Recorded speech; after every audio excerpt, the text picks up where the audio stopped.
we're starting week 3. The seasons are usually around 21 weeks. I haven't actually counted this season. But we're in week 3 of the season.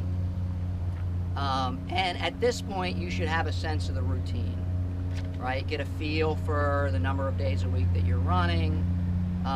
Get a feel for the general routine, quality on Tuesday, longer on Saturday. How do I work my easy runs around that so that I feel good on those days? You're feeling that out. And if you noticed on your training schedule this week, there's more forced rest. And there's more forced rest because there's more high impact training this week. Not only do we have tonight, but we have, for many of you, the Pleasant Valley race on Thursday, and then coming back with a long run on Saturday. So since we're stressing you more frequently this week, you need to make sure you're getting extra rest. And the training cycles have more forced rest in it every few weeks, just to keep you conscious of the important part of that. I know some of you are feeling really good right now and have told me that. We want to keep you feeling good, right? So the Pleasant Valley 4 Mile is on the schedule, not as a race. And I know this is a foreign concept to some of you, and some of you really struggle with this. And it to some degree, it violates my own principle of not running races that aren't planned. But this one's well timed, but I'm not asking you for a full effort. What I've done is given you instructions on how to approach this to get a good benefit based on where we are early in the training cycle. The other thing it does is it will help you develop discipline around your own workouts and races. Because the best strategy for every race is not run as fast as I can. Right? Sometimes those strategies don't work well. And if you can learn to be disciplined around your racing, you can execute race strategy much better.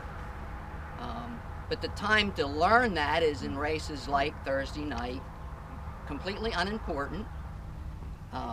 I'm relatively certain that in December, when you're looking back on this training plan, you won't be having a conversation with anybody and saying, I rocked the Pleasant Valley 4 Mile.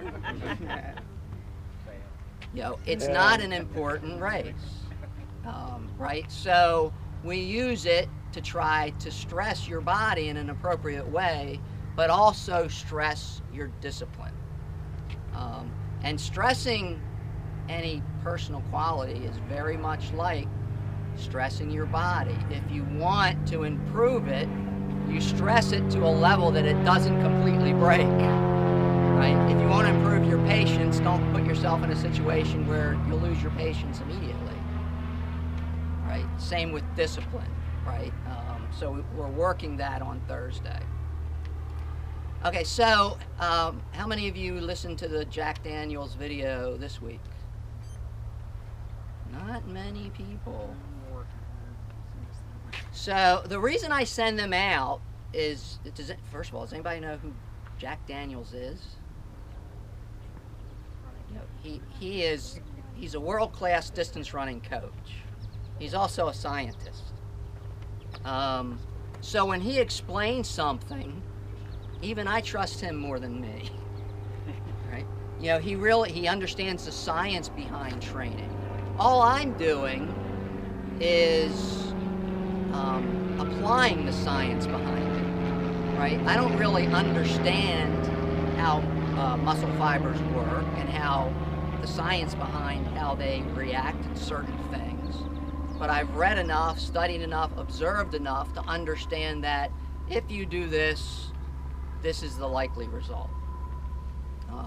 And then I can build a training plan, understanding that, and trying to put the right stresses in place at the right time. So it's very much like math. right? You know, once you understand, I want this result, if you put the right factors in place, you end up with the right result, hopefully, right? The variable is you. Every individual is slightly different. But the benefit of having an equation, a training plan to go by and use, is that as you apply it, and if you apply it diligently, you also start to learn more about yourself, because you have something to look back on and say, this worked and this didn't, and I know why, because I followed the plan. Okay?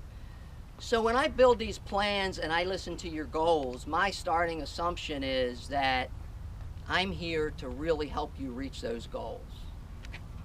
And I use the training plans to try to do that, in addition to the personal guidance that I give you or you ask for.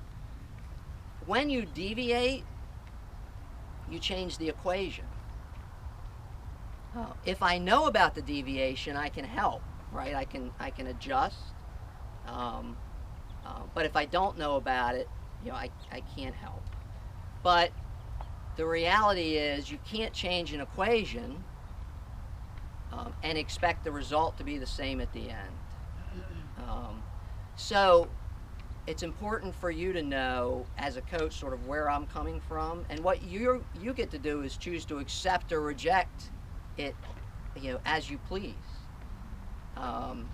You know, you can decide to follow it or not follow it, because I understand everybody's here for different reasons. If we took a poll, in all likelihood, there'd be 4 or 5 very high-profile reasons why you're here, and they would be different. And sometimes, for some of you, I know that. I know what they are. Others, I don't. You know, it's important for you to understand where I'm starting from and what my advice is based on. And only if you share with me how you're deviating can I then help you, if I understand what your objective is. Is that fair? Okay.